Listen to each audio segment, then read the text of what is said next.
The 1974-75 season might be one of the most forgotten MVP level years in NBA history, and that's because it came from a version of Kareem Abdul-Jabbar, who was putting up godlike numbers but stuck in basketball purgatory. He averaged around 30 points, 14 rebounds, and over 4 blocks per game. You'd think those numbers came with a finals run, maybe a few MVP chants in the playoffs. Nope, the Milwaukee Bucks finished 38-44 and didn't even make the postseason. That's right, Kareem was dragging a barely functional roster night after night while the rest of the league just watched him cook in silence. The sad part? This was right after Oscar Robertson retired. The Big O was his running mate, the perfect complement, the only other elite mind in the room. Once Oscar was gone, the Bucks crumbled fast. Milwaukee had no second option, no floor spacing, and no shot creators. They had Kareem, and that was it. And if you're wondering how bad it got, Kareem literally broke his hand punching a stanchion out of frustration during a preseason game. Missed 16 games. The Bucks started the season 3-13 without him. That kind of breakdown doesn't happen if a guy feels supported. It happens when the walls are closing in and there's no one else to lean on. But here's where things get deeper. It wasn't just about basketball. Kareem didn't feel like Milwaukee was home.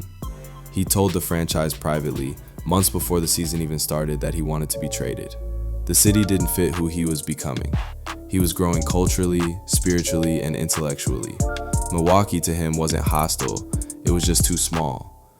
He wanted New York or Los Angeles, somewhere that matched his energy off the court as much as his dominance on it. So what do you do when you're the best player in the league, stuck on a sinking ship in a city that feels like the wrong place at the wrong time? You ask out, and that's exactly what Kareem did. After dragging the Bucks through a wasted season, he was traded to the Lakers in June 1975 in a massive 6-player deal. That wasn't the end of his story, just the end of a chapter where one of the greatest players of all time had to learn that even gods need help. Michael Jordan, 1988 Bulls. In 1988, Michael Jordan wasn't just good. He was on a mission to dominate every part of the game. He averaged 35 points, 5.9 assists, and 3.2 steals per game, and he did it while winning MVP, Defensive Player of the Year, and the scoring title, all in the same season. Just let that sink in. He was the best offensive player in the league and the best defensive player in the league. That combo, unheard of, unreal, and yet, it wasn't enough. Because while Jordan was busy dunking on everyone and locking up their best scores, the rest of the Bulls were just there. Scottie Pippen hadn't developed into a reliable co-star yet. The team had a few serviceable pieces, guys like Charles Oakley and Sam Vincent, but nobody that could take pressure off MJ when the double teams came or the playoffs tightened. It was literally Mike versus the world, and the world was built like a Detroit Pistons team that wanted to break him physically and mentally. You know those famous Jordan rules? Yeah, those were invented around this exact time. The Pistons swarmed him, hammered him on every drive, forced the ball out of his hands, and dared anyone else on the Bulls to beat him. No one did. The Bulls lost to the Pistons in the Eastern Conference semis in 5 games. Jordan still dropped 27 a night in that series, but it was clear he couldn't do it alone forever. This was the season that exposed the limits of even the most divine talent. It asked the painful question, what's the use of being the best player in the world when your team isn't ready to fight with you? And for Jordan, it was a lesson, a warning, that even gods need allies, and until he had one, he'd be stuck throwing thunderbolts at brick walls. Allen Iverson, 2001 Sixers. They told him he was too small, too skinny, too wild, so he became a problem no one could solve. In 2001, Allen Iverson turned defiance into dominance. He averaged 31.1 points per game, won the NBA MVP, and carried one of the weakest offensive rosters ever seen in the finals. And when I say carried, I mean he strapped an entire franchise to his 165-pound frame and ran through the Eastern Conference like he owed it nothing. His second best scorer? Eric Snow, a defensive-minded guard who wouldn't crack 12 points a game, yet somehow, with a starting 5 that looked more like a defensive boot camp than a final squad, Iverson made magic happen. The Sixers were gritty, tough, anchored by Dikembe Mutombo in the paint and held together with hustle and tape, but when it came to scoring points, it was Iverson or bust. Night after night, he danced around double teams, drove into giants, and still came out with 35 on the board like it was light work. He was chaos in braids, fearless, furious, and impossible to guard. Then came the 2001 NBA Finals, Iverson versus Shaq and Kobe. The odds? Laughable. The Sixers weren't supposed to win a quarter, let alone a game. But in Game 1, Iverson dropped 48 points, silenced Staples Center, and created one of the most iconic images in basketball history, stepping over Tyronn Lue like he just ended the man's whole career. That wasn't just a crossover, it was a cultural reset. Of course, reality hit. The Lakers won the next 4 games. But that one win, it was all Iverson.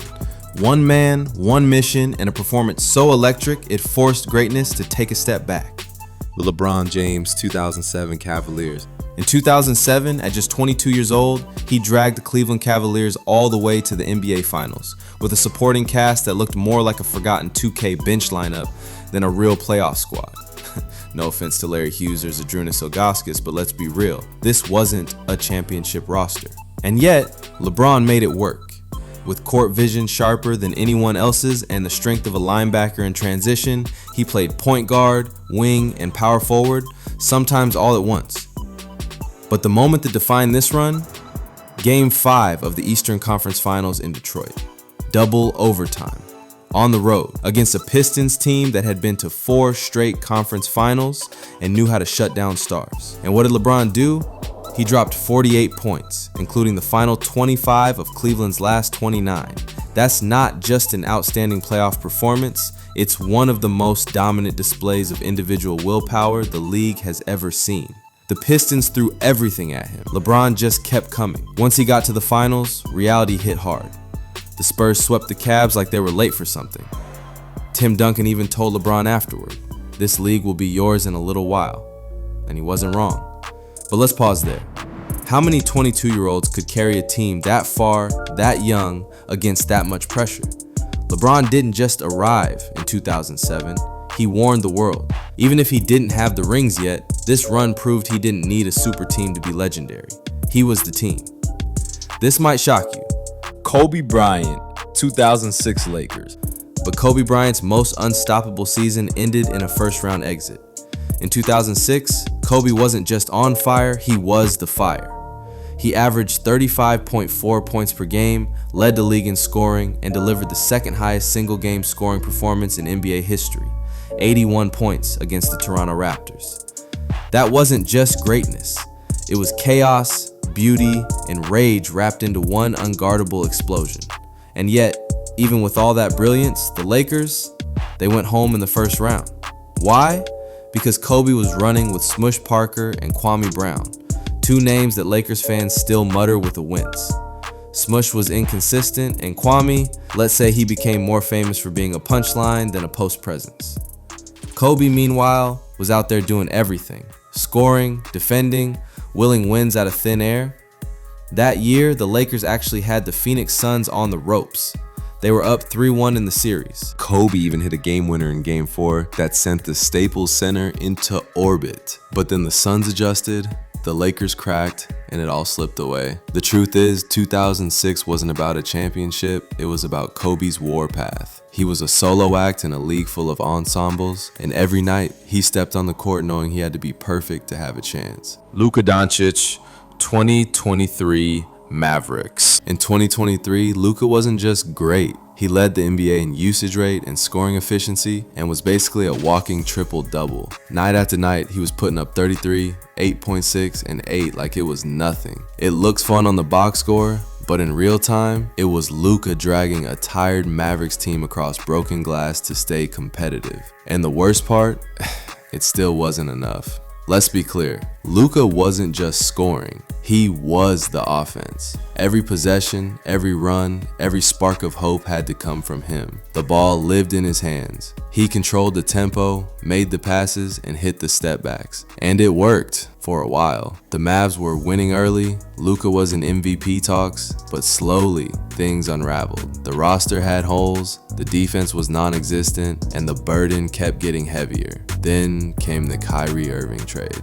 Now, Kyrie's arrival should have been the help Luka needed, but it was too little, too late. By the time Kyrie suited up, Luka was already worn down. Mentally, physically, emotionally, the chemistry didn't click fast enough, the losses piled up, and suddenly a team that had made the Western Conference Finals just the year before missed the play-in. Think about that. How does the guy putting up all-time numbers not even make the top 10 in his conference? That's how brutal the West was and how exposed Dallas became without real depth. Luka gave everything. What he needed was someone to share the weight before it crushed him, because even a genius needs room to breathe. Russell Westbrook 2017 Thunder. That's exactly what happened in 2017 when Russell Westbrook went absolutely nuclear. After Kevin Durant left OKC to join the Warriors, most people wrote the Thunder off, but Russ took that personally. He didn't just show up, he exploded. Averaging a triple-double for the season, 31.6 points, 10.7 rebounds, 10.4 assists, Westbrook became the first player since Oscar Robertson to pull it off. And he didn't just do it once. He did it with fire.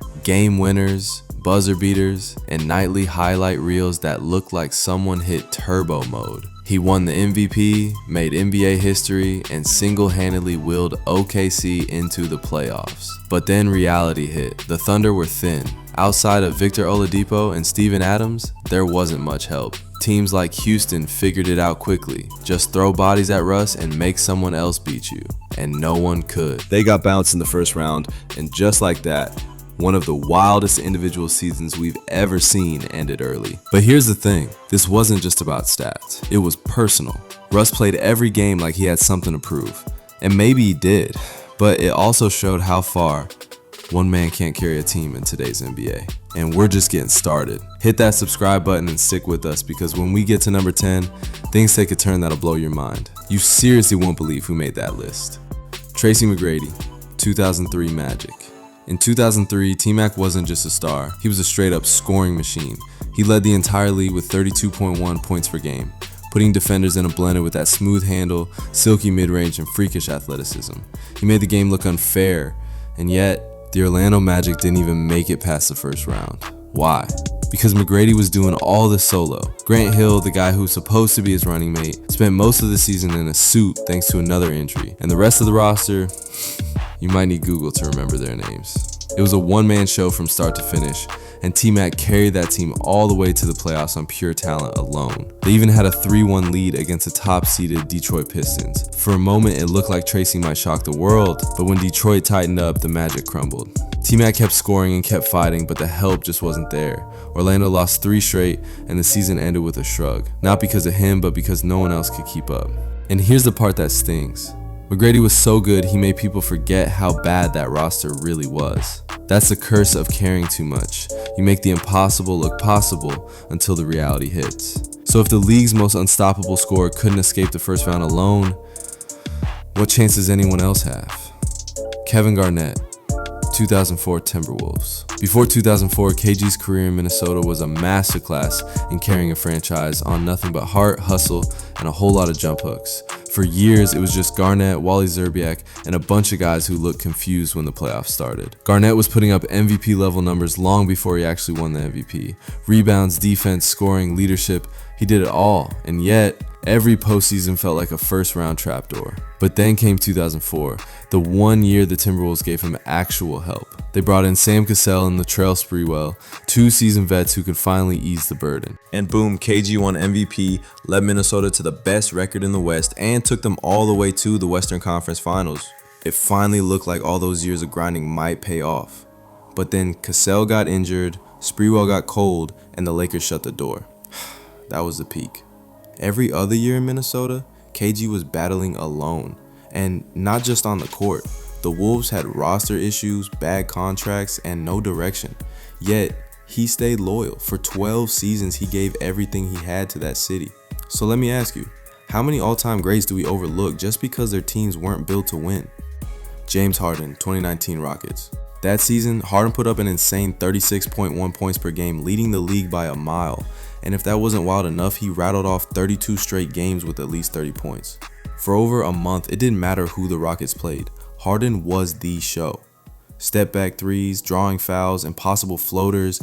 He wasn't just scoring, he was breaking the math of basketball in real time.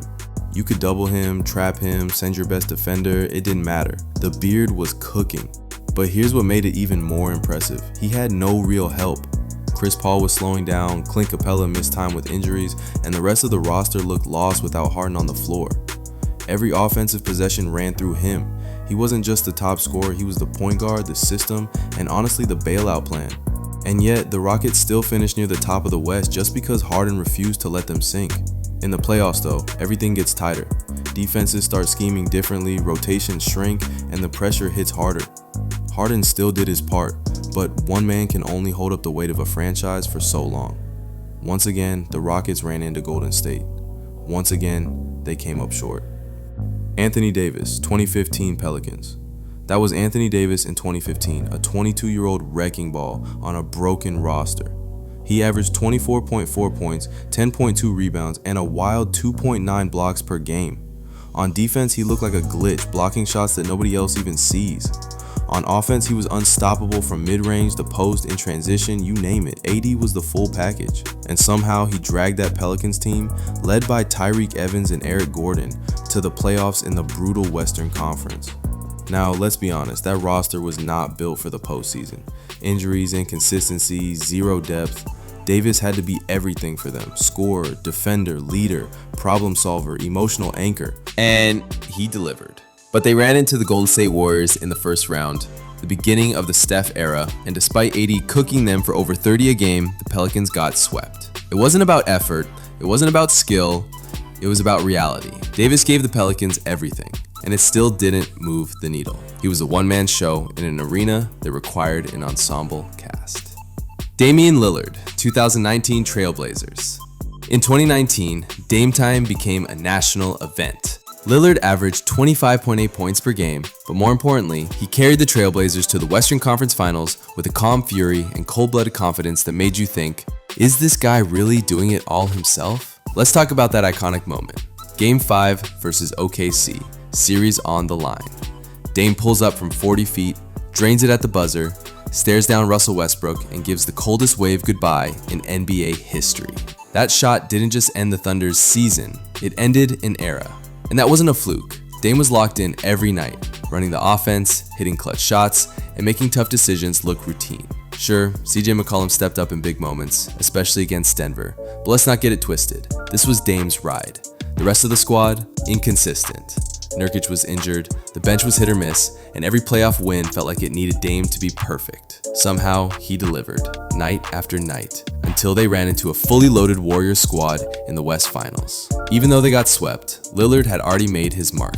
One man, one mission, one deep playoff run that silenced every critic. DeMarcus Cousins, 2017 Kings. Before the Kings traded him mid-season, Boogie was dropping 21 points and 11 rebounds a night on a team that had no idea what it was doing. The front office was a mess, the coaching staff kept changing, and the roster looked like it was built from a scratch-and-win ticket. But through all that noise, Cousins was dominant.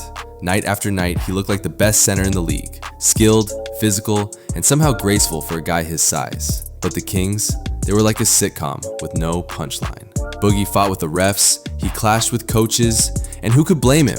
He was putting up monster numbers while surrounded by inconsistency and chaos. The man had to carry the offense, anchor the paint, and still pretend like Sacramento had a plan. They didn't. Even with all that drama, Cousins made the Kings watchable. Every game was a gamble, either a 40-point masterpiece or a fourth quarter technical foul explosion. Sometimes both. And yet, despite the constant noise, he showed flashes of greatness that made you wonder, what if he actually had help? Of course, the Kings did what the Kings do, they traded him. And while Boogie would find some success in New Orleans before injuries hit, his 2017 run in Sacramento remains the perfect example of a one-man team caught in a circuit. Devin Booker, 2020 Suns, bubble. Remember when the Suns were dead in the water, then suddenly turned into bubble killers? That was all Devin Booker. Back in 2020, before Chris Paul brought veteran leadership and deep playoff runs, the Phoenix Suns were a 26-win afterthought. But in the NBA bubble, something clicked. The team went 8-0 and it wasn't a miracle. It was Devin Booker going full flamethrower mode. Booker didn't just score, he took over. dropping game winners, hitting impossible mid-range shots, and dragging the Suns through every matchup like he was on a solo mission. That unforgettable buzzer beater over Kawhi and Paul George, cold-blooded. And let's not forget, there were no fans, no momentum swings, and no crowd energy, just pure willpower and talent, and Booker had both in spades. This was still a very young Suns squad, no CP3, DeAndre Ayton was developing, and the rest of the roster was scrappy but raw. Booker wasn't just carrying the offense, he was carrying the belief. The Suns just missed the playoffs, but they walked out of the bubble with a new identity, and it started with one guy refusing to let them fold. So ask yourself, how far can one man take a team before someone finally helps him out? And speaking of going solo, you will not believe how that story ends. So subscribe and stay locked in because the best is yet to come. Kemba Walker, 2019 Hornets. In 2019, Kemba was putting up 25.6 points per game, breaking ankles, hitting clutch shots, and doing everything to keep the Hornets from falling apart. He played all 82 games like every night was Game 7, because for him, it was. The Hornets weren't just bad, they were directionless. Kemba was dragging a flat tire uphill with Jeremy Lamb as his second best option. And that's no shade to Lamb, it's just the truth. Charlotte had no real backup plan, no real core, and no real urgency to build around the one guy who gave them a fighting chance. Kemba was the offense, the culture, the leader, and the reason anyone bothered to tune in. And what did the Hornets do in return? They let him walk. No trade, no extension, just thanks for everything. Despite all of that, Kemba made Charlotte matter. His crossovers were nasty, his clutch gene was undeniable, and his loyalty was unmatched. But loyalty only gets you so far when the people running the team have no idea what they're doing. Zach LaVine, 2021 Bulls. Before the Bulls became somewhat relevant again, before DeMar DeRozan, before Nikola Vucevic, before Lonzo Ball even laced up in red and black, Zach LaVine was out there fighting for his life. He averaged 27.4 points per game, shot over 50% from the field, and nearly 42% from three, all while dragging the Bulls out of what could have easily been another lottery-level disaster. He wasn't just scoring, he was efficient, explosive, and carrying the entire weight of a franchise that hadn't seen the playoffs in years. Every night, LaVine gave Chicago a reason to watch. He'd explode for 35, 40, sometimes 45 points, and still lose. Why? Because he had no help. The roster appeared to have been hastily assembled, with a patchy defense, inconsistent shooting, and a lack of structure. Kobe White, Lauri Markkanen, Wendell Carter Jr., solid young names, but not the kind of support that helps you win meaningful games in the East. And it wasn't just about stats. LaVine actually improved his playmaking, tried to lead, and showed up even when things were grim. But the Bulls still finished 11th in the East, missed the playoffs entirely, and made it painfully clear. No matter how good LaVine was, he couldn't do it all. And if that left you thinking, man, that's rough, wait for the Thunder on this list. That one-man carry job? It's so insane it barely feels real. Subscribe now because we're not done showing just how far one man can carry a broken team. Ja Morant, 2022 Grizzlies. In 2022, the Grizzlies were good, but let's be honest, they were only relevant because of Ja. He didn't just lead the team, he was the team's heartbeat. The moment he stepped on the court, everything changed. The pace got faster, the crowd got louder, and opposing defenses, they got real nervous real quick. That year, Ja averaged 27.4 points, 5.7 rebounds, and 6.7 assists per game, but it was more than just numbers. He turned highlight reels into nightly occurrences. Whether it was a soaring dunk over a 7-footer or a clutch fourth quarter bucket, Morant gave Memphis swagger it hadn't seen in years. Then came the playoffs. Ja dropped 47 points in Game 2 against the Warriors, an all-time performance that proved he wasn't just flashy, he was a killer. And even when defenses threw everything at him, he found ways to dominate. Without Ja, Memphis had depth, sure, but without his leadership, explosiveness, and fearless energy, they were just another scrappy team trying to survive. With him, they believed they could beat anyone. Tyrese Haliburton, 2024 Pacers. In 2024, Haliburton turned the Indiana Pacers into one of the league's most watchable offenses, and he did it almost entirely on his own. Before Pascal Siakam arrived mid-season, Haliburton had no all-star help and no superstar scorer to lean on, and yet, somehow, the Pacers were pushing the pace, scoring at will, and competing with playoff-caliber teams. He wasn't just putting up numbers, he was rewriting them. Haliburton led the league in assists per game, set franchise and league records for double-digit assist games, and somehow made Indiana's offense flow like a highlight mixtape. He'd control the tempo, sling cross-court dimes like a magician, and still drop 20-plus points when the team needed a bucket. He was the floor general, the brain, and honestly, the soul of that Pacers roster. And what made it even crazier, he did it with a supporting cast that was good, not great. Miles Turner was solid. Benedict Mathurin had flashes, but it was Haliburton making it all run. Every screen, every transition play, and every clutch fourth quarter possession, it all went through him. He wasn't loud, but he didn't need to be. The game spoke for him. Cool-headed, unselfish, and 3 moves ahead, Haliburton made Indiana believe again. Shai Gilgeous-Alexander, 2023-2025 Thunder. In 2023, Shai Gilgeous-Alexander exploded onto the scene, averaging an insane 31.4 piece per game while maintaining elite efficiency and showing strong defensive chops. The Thunder had no traditional bigs and very few veteran playmakers, yet they made a fierce push straight into the play-in tournament. SGA was everything, the scorer, the creator, the centerpiece, and he did it all with surgical precision. Fast forward to 2024, and the Thunder didn't just grow, they boomed. They added Gordon Hayward and welcomed back Chet Holmgren, who came off a long injury layoff. They also acquired Alex Caruso, giving the roster much-needed grit and versatility. The result, a stunning 57-25 record, the top seed in the West, a dramatic shift led entirely by SGA's consistent brilliance. And now, it's June 2025, and Shai is nothing short of transcendent. He secured the 2024-25 MVP, spearheading a 68-14 season, the best regular season record in franchise history. His numbers are absurd: 32.7 piece per gain, 6.4 AP pre-gain, and around 5 RP pre-gain on 51.9% shooting. But here's what makes it truly impressive. He's done it while sharing the floor with rookies like Holmgren and promising youngsters like Jalen Williams without dipping in effectiveness. SGA's dominance isn't just in the regular season, it's following him into the NBA Finals. In Game 4 against Indiana, he erupted for 35 points, including 15 in the fourth quarter, staging a massive comeback win. That performance tied a record that echoes back to NBA greats, and it showed he's not just a star, he's a game changer. And while SGA dominates, Chet Holmgren has carved his niche in 2024-25. He's averaging 15 piece per gain, 8 RP pre-gain, and roughly 2 AP per gain, shooting nearly 49% from the field, turning heads as a modern two-way big. In the playoffs, he stepped up strongly, double-digit points and consistent rebounds, even as young Chet continues to develop physically. Recent Thunder games showcase their growth as a true contender, not just a one-star show. They hold a historical plus 12.8 net rating over TOP in team history and set a record for margin of victory midseason, surpassing the legendary 1971-72 Lakers. In the Western Conference Finals, SGA, Holmgren, and Jalen Williams combined for 95 points in Game 4, highlighting a budding big three that thrives on chemistry, not ego.